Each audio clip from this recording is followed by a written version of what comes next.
Hello, everyone. Welcome to another lecture for English 2090 Online. What we're going to focus on today is an important aspect and period in African American cinema, which really echoes all the different kind of aspects we were looking at last week with African American literature, both with Baldwin's Sonny's Blues and then the Lois Lane comic, and kind of really play off of a couple different aspects, and of course echoing Faustus as well, even though obviously Faustus is not an African American literature.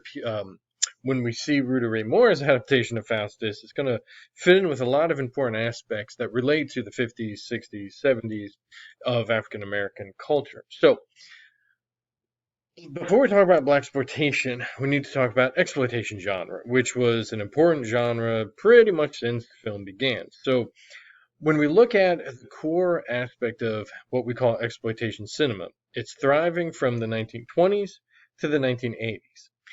What really destroys the exploitation genre as a theater genre is VHS. Once VHS comes into play, people make straight to video movies. So these movies still exist, but they're not thriving the way they did between the 20s and 80s. So pretty much what it was doing was it was exploring current trends, niche genres, and of course lurid content. That's why it was so popular. It was outside the studio system and what we call the Hollywood codes. What is important, and I'll post a little thing about this, the Hays Code really affected how American cinema was in terms of the studio system, so the major distribution studios, and of course, today we have many of them still around, but like Fox and so forth, 20th Century Fox is now part of Disney. I forget what the new one is called, but all the major ones, Paramount, Universal, all these that are now kind of either conglomerates themselves or been bought out by other conglomerates, really chose to select what kind of films were made, what actors were famous, what writers would get to write, and so forth. And there were all these kind of laws that were not in terms of like a federal or state law, but there are all these codes and laws within the Hollywood studio system that they couldn't, for example, portray, a white man and a black woman in marriage or something like that. So what this genre does, it worked outside the studio system, it was independent, and they explored every taboo subject imaginable. In terms of the 60s and 70s, you'll hear another term called grindhouse, and this exploitation genre. The grindhouse was simply all these independent movie studios that were getting much more money during the 60s and 70s because of counterculture movements and so forth of the time. So even though the exploitation genre was always around in the 20s, 30s, 40s, 50s, it wasn't really until the beat culture took hold in the 50s and then the hippie culture took hold in the 60s where audiences really wanted to see very weird, obscure, drug related, drug culture, all sorts of things. And so you get a very important kind of aspect in the 50s and 60s. Just to give you a few kind of a brief kind of overview throughout the years here, like Unwed Mother, right? Oh, how scandalous, right? Yeah, so let me go back to that one. I Was a Shoplifter, like that is like the best title ever.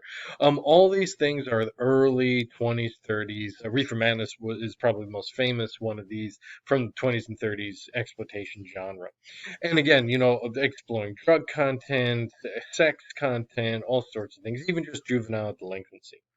Now, when we get to the grindhouse era with the 60s and 70s, then we get into more explicit content. A lot of the stuff, even in Reefer Madness, for example, is, there's on screen smoking, but there's no illicit nudity and so forth. In the 60s and 70s, they ramped that up. Exploitation fits in the 70s with two critical works of African American film. One is Sweet Sweetback's Badass Song, and that is kind of the epitome of independent African American cinema. Notice the rating as well. And then Shaft, which is, of course, the Hollywood version of blaxploitation. So these two are critical. They come in so quick between each other, and it's crucial to kind of pinpoint You can't say one invented the other because they were kind of working just coincidentally independently. One was working in a Hollywood system, and one was working in just an independent realm. And because of what we saw last week with the rise of African American literature with Sonny's Blues, of course, the continuous rise of African American music in America from the 20s all the way to the 60s, and really the late 50s and 60s with rock and roll, R&B, and soul. Huge amount of African American artists. So what do we need now? African American film, because there's a demand for it. And so it's a very interesting kind of dynamic. What's problematic with a lot of 70s African American cinema is that it pretty much exploits stereotypes rather than really addressing them or trying to fight against them. So, Junius Griffin, for example, which is the head of the NAACP in LA, coined a term to attack the genre's actually stereotypical tropes. There are a few different kind of genres within blaxploitation itself. Basically, blaxploitation covers all um, exploitation based African American cinema in the 70s, and that ranges from ninja movies to westerns to crime, urban environments, and so forth. Usually they're set in poor neighborhoods. Their rural blaxploitations are always set in the South, and usually during either segregation or dealing with modern slavery. Blaxploitation includes several subtypes. So again, we have crime, martial arts, westerns, horror, comedy, coming of age dramas, and so forth. Some of them are considered very serious. Some are considered just ridiculous. Regardless, they're extremely popular and extremely influential in terms of modern movie makers. So they're worth studying and they're worth looking at, but they are problematic. So, following the example set by Sweetback, many blaxploitation films basically feature, contemporary for the time artists, usually funk and jazz soul kind of soundtracks. There'll be heavy bass, funky beats, and the it's kind of layman's terms, the wah wah guitar.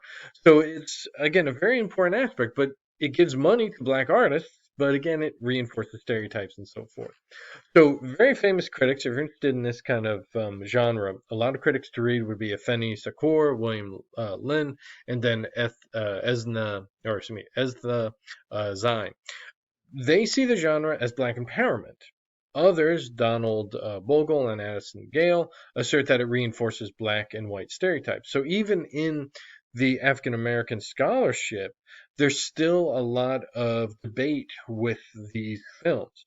Although most films depict sex, reinforce masculine stereotypes, many films have strong female leads and main roles, which is another reason why these films are so popular. So it's very difficult to kind of say they're just bad or say they're just good. There's a huge problematic aspect to these films because they are rich with various levels of social commentary, political commentary, racial commentary, and so forth. Really crucial too, these are one of the major films that actually feature gay characters. Usually they're of course depicted as comical and foolish, but there's still representation there. So and a lot of them have them. And it's not, and again, we see movies and they are portrayed in very stereotypical ways, but even contemporary movies have the same kind of portrayals. So again, we see a very interesting kind of dynamic. Just to give you just a few examples of the kind of female-led movies, which were very famous. Foxy Brown probably being the most financially um, successful of the bunch, but still hugely successful. Sugar Hill, TNT, Cleopatra Jones, all these things were huge to really represent female empowerment, and of course, very importantly, female black empowerment, which was not really seen in Hollywood at the time. There's many ones, of course, you can see the kind of machismo to them. Black Shampoo is a good example, though, of a gay character, and it's actually one of his best friends, so it's very interesting. And again, go through a little of the genre. Black Samurai, we have Adios Amigos, we have Joshua, we have, I won't repeat the title, but a very popular one, which now we get into why these movies are very controversial and very hard to talk about at times. We also see appropriation of white art, as we'll see with Rudy Ray Moore's version of Faustus, the Doctor Black and Mr. Hyde. So they go into a lot of classics. There's also Blackula and Black Frankenstein and so forth. And so you can see, of course, the sexual exploitation and again the appropriation of European culture and European literature and American literature and so forth. And of classical literature in general to basically infuse African American interests and African American ideals. And of course, too, the Mac, actually very important genre when we get to the kind of pimp genre, or one of the predecessors of just kind of, the kind of pimp lifestyle, because it was the first movie to really focus on pimps as main characters. And this was kind of designed, it actually featured real life pimps as some of the supporting cast. So it was, again, very, very controversial. And then, of course, it begins a trend of kind of, gangster type heroes and so forth. So it's really kind of an important aspect because suddenly you have this influx of amazing actors, actresses, musicians, directors who are all African American collaborating on projects, which of course you didn't see, to that extent. So here's where the Blaxploitation starts ending, but it still lasts for a good almost decade.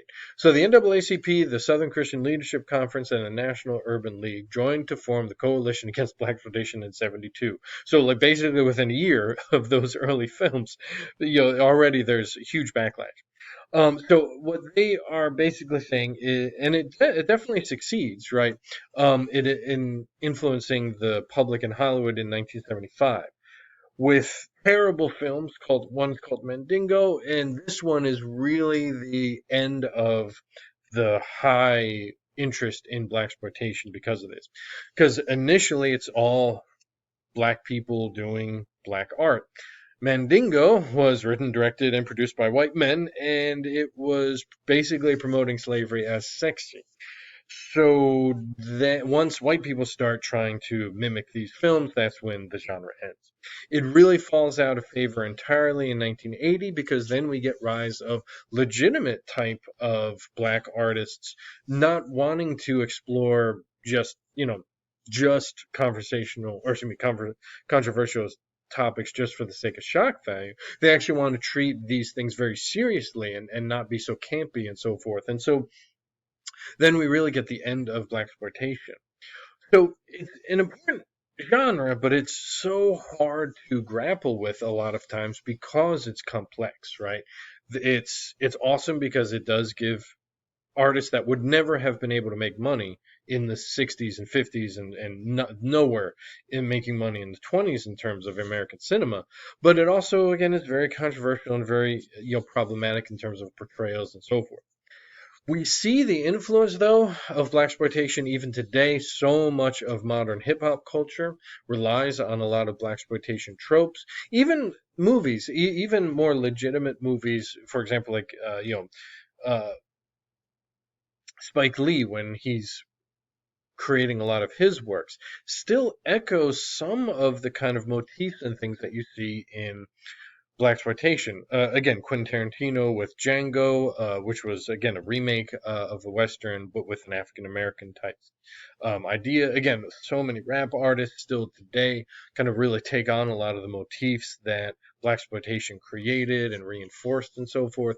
So it is an important genre to study, but it is going to be problematic, and it really requires us to look at this genre in a very academic way because we'll have gut reactions, which are super crucial. But we also have to realize that it was super popular and that they still are very popular and very heavily influential. So it's a very kind of interesting dynamic because I don't think we've really encountered yet a very controversial, overarching kind of idea with film. Now we're going to get into a very kind of important discussion, and especially when we get into Mala Noche, of how these films, especially when they're independent, really portray ethnicities and women and people in general. Obviously, if you have questions, always post them to the discussion forum in Canvas. If not, enjoy the rest of the week and take care.